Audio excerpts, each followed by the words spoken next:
right now at 6 call it a critical lifeline. We have lives and property depending on having accurate information. The federal funding cuts that could mean slower and less accurate tsunami warnings.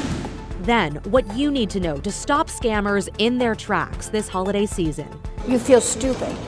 You feel like, here I thought I was smart. Here I thought I was doing all the precautions. Plus, from the Keller to the Schnitz, how the city is about to step in to preserve its performing arts legacy. And I really believe this is a step in the right direction. And later, the star-spangled style with a local tie, Team USA will be rocking at the Winter Olympics. What they've done here has been, amazing.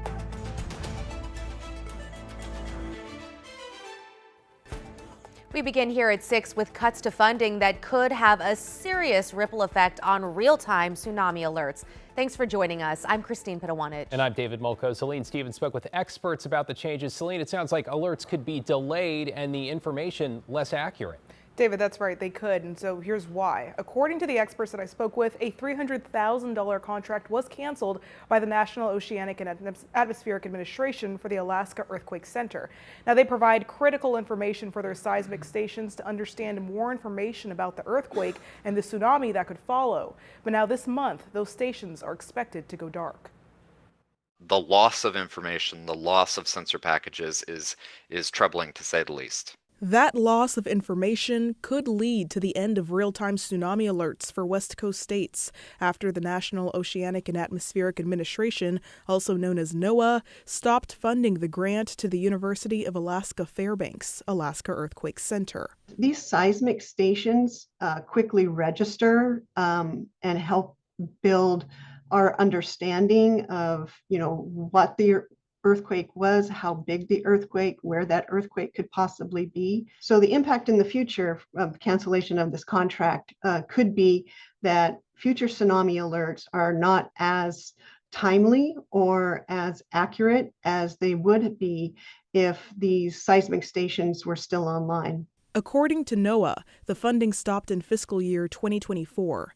It wrote in a statement that while the university initially continued to provide baseline seismic data to support tsunami warning capabilities for the NOAA National Tsunami Warning Center, AEC has since made the decision to turn off the real-time data flow to the center. The challenge with that is when you have a high amount of uncertainty on a dangerous thing that could be happening. Daniel Ungard is the tsunami program lead for Washington State Geological Survey. We might see that there's going to be a bigger range of sort of things. So they might say, oh, it's a foot with half a foot to 2 feet of uncertainty. And so once you start increasing the possible uncertainty and what that forecast value could be, that's when we start seeing likely the case that emergency management would act more cautiously. The Oregon Department of Emergency Management says the detailed information it provided earlier this summer after the earthquake that struck off the Russian coast may be harder to come by. The summer tsunami from the Kamchatka Peninsula,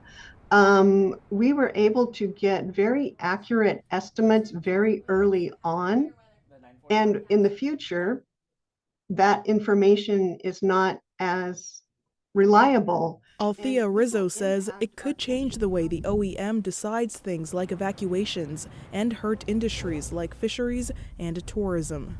Having accurate alerts allows us to know if we need to evacuate or when we don't need to evacuate. We have lives and property depending on having accurate information.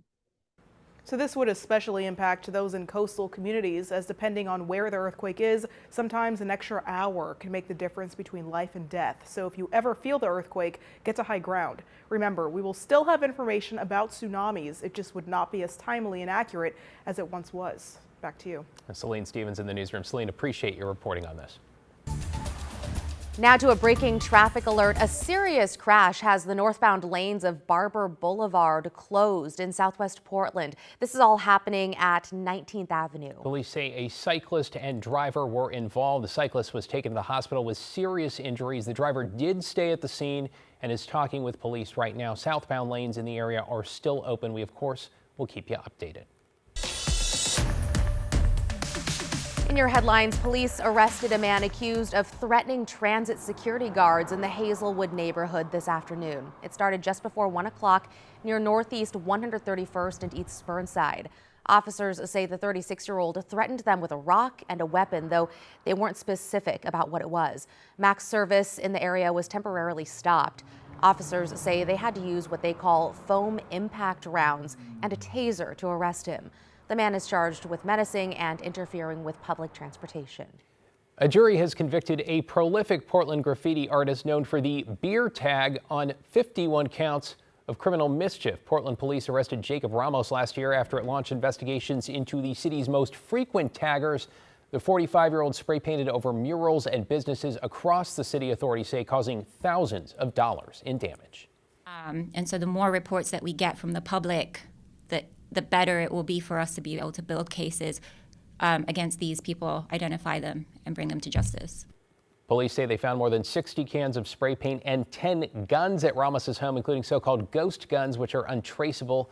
The jury also convicted Ramos in June on nearly 24 firearms charges. He'll be sentenced at a later date. And this is what it looked like today as Tualatin Valley fire crews pulled a person from an overturned car. It happened just afternoon on Southwest Mohawk Drive in Tualatin. Look at that. Crews arrived to find one person out of the car and another trapped inside. Firefighters called in a technical rescue team to free the trapped person. Both people were taken to the hospital tonight. We don't know how they're doing. The cause of the crash, though, is under investigation. Matt? All right, Christine, thank you very much. We had a great day today, warmed up. We had plenty of sunshine, but now with a clear sky, it's going to cool off very, very quickly. We're down to 49 right now. We've dropped like 5 degrees just in the last hour, and you can see it's already down to 43 in Hillsborough, 45 in Aurora, 42 in Boring. So we're not that far away from the 30s already across much of the metro area right now, especially once you get out in the country. Corvallis and Eugene also in the low 40s. Now, with that rapid cooling, we're going to see fog form. Look at the temperature differences between now and 24 hours ago. I'm laughing because an hour ago, we were 5-6 degrees warmer than we were at 5 o'clock yesterday, but now we're about the same, in some places a bit cooler, and that difference is going to increase as we go through the night because the temperatures, again, are really going to plummet with that clear sky. So with the clearing, well, the clear sky and the cooling, that means fog will form. It's likely going to get thick at times in the morning, so factor that into your morning commute plans. Probably going to slow down traffic a bit. It should burn off in the afternoon. Saturday, fog and clouds, some sun in the afternoon, and then finally rain, amount, and snow are back in the forecast at least a bit, and not just once, but a couple of times. More on that, and of course, an early look at Thanksgiving in a bit, guys. Okay, can't wait. Thanks, Matt. I've lost money from something I didn't do. I've had my identity stolen. It took me 3 years to get that sorted out. Words of caution from one of the many people targeted by scams each year. Crimes that really tend to ramp up during the holiday season. Let's bring in Jake Holter live in Forest Grove. Jake, you sat in on a workshop designed to help seniors fight back. What'd you learn? That's right, David and Christine. So there were dozens of seniors who actually came out to the Forest Grove Senior Center and sat and listened to this workshop. It was put on by the Forest Grove Police Department and JP Morgan Chase. And some of the biggest takeaways were to always be suspicious of any sort of call or message that requires urgency, give unknown callers or messengers extra pause, be wary of things that sound too good to be true, and do not give out your personal information or financial information until you have confirmed that it is coming from a trusted source and not a scammer. The FBI says scammers defrauded Americans out of nearly $1 billion last year. Forest Grove Police Department Community Outreach Director Lauren Quinlan says the holidays can be a particularly susceptible time to fall for scams. A lot of fraud when it comes to online sales. People are clicking on discounts for 85% off on Walmart. That's not happening. But people will fall for phishing scams very frequently. We do see charity scams as well. People are a little bit more generous during the holidays, and scammers will take advantage of that. And if you are scammed, Quinlan says to call your local non-emergency police line and file a report and contact your bank. Back to you. Yeah, have to be so vigilant these days. Important to take a beat. Oh, yeah. And then make a decision. Thank you, Jake. To an update now, and big questions tonight about the future of some of Portland's key performing arts centers. It looks like Metro is turning over management of venues like the Schnitz to the city of Portland at a time that the city is facing some serious budget concerns. John Adams is live downtown with the details on that. John. Yeah, Christine and David, Metro Council voted to approve a plan earlier today that would lead to the city of Portland taking over the operations of these facilities. Now, those who I spoke with on both sides said now is the time to make this change. Portland's 5 performing arts centers, which host symphonies, ballets, and theater performances, are owned by the city of Portland, but have been operated by Metro since the 1980s.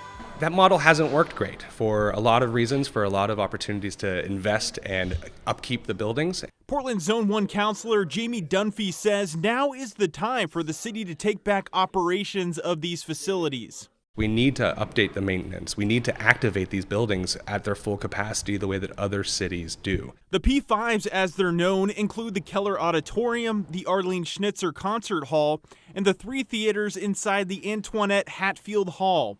They employ about 500 people. We've really struggled maintaining these buildings. They're very old.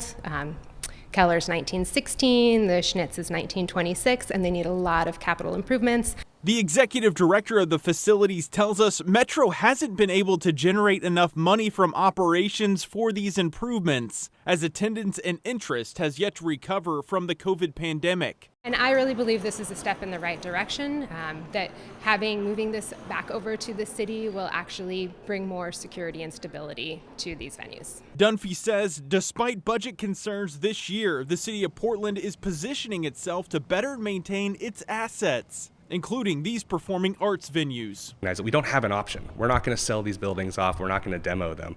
So we have to maintain them. We have to fix them up, and we have to put them to full use in the service of the broader city. Now, if the final agreement is ironed out before the end of the year, the transition period will last about 18 months. That would put the city of Portland in charge of these facilities by summer of 2027. Back to you. John Adams downtown tonight. Thanks, John.